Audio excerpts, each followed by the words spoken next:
Pride did this. Pride is why nobody knows how to love anymore.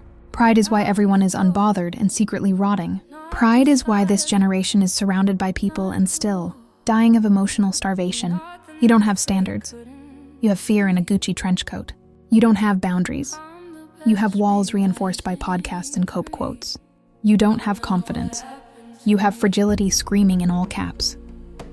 Everyone is protecting their peace, but nobody can sit through a hard conversation without dissociating, ghosting, or turning it into a power play. You want love without humility, intimacy without accountability, connection without vulnerability.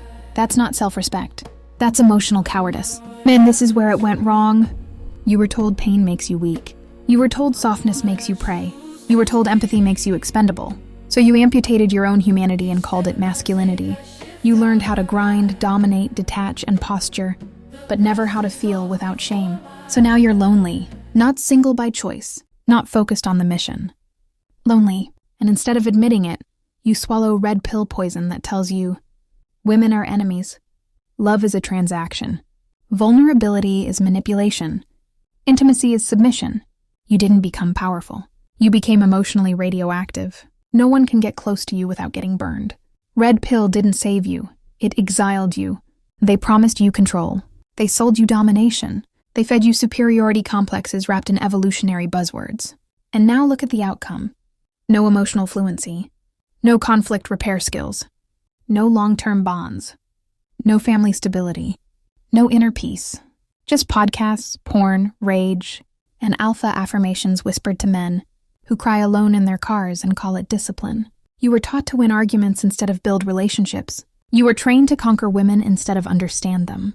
And then you're shocked when no one wants to stay. You can't build intimacy with someone you're trying to outmaneuver. Pride is why nothing lasts. Pride says, I won't apologize. I won't soften. I won't reflect. I won't change.